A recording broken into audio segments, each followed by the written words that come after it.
সমাজ মন্ত্রণালয়ে গেছি, ওই প্রবাসী মন্ত্রণালয়ে গেছি, রাশিয়ান এম্বাসিতে গেছি, ফেসবুকে দিছি, সব জায়গায় দিছি, কোনো দাম নাই।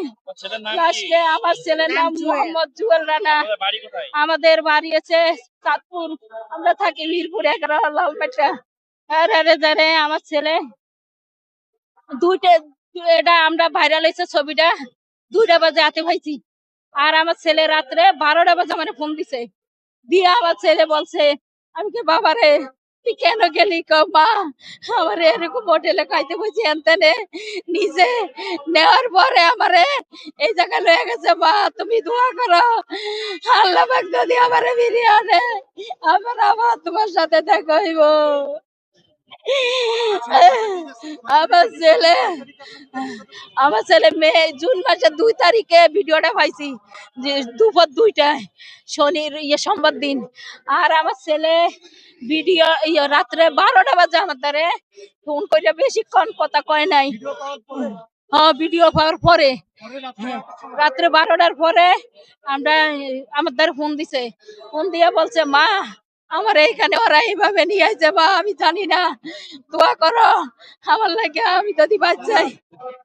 মন্ত্রণালয় দেখছি অমুক দিন আসেন, অমুক দিন আসেন, আবার গেছি, দেখতেছি, দেখছেন অমুক দিন আসেন। এটা আমরা এরকম আজকে 5 মাস ধরে এরকম হচ্ছে, 5 মাস ধরে এরকম ভাবে চলতেছে।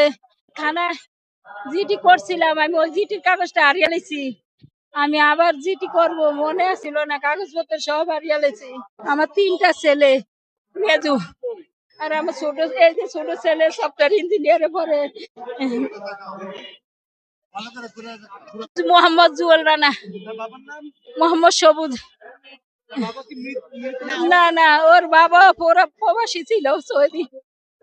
আমরা আমাদের এলাকায় যাই, এমপিতে দাঁড়াইবো, বিএমপি থেকে আমি লিখতো নাই, তাদের কাছে গেছিলাম, তাদের বলছিল কাগজপত্র জমা দিতে।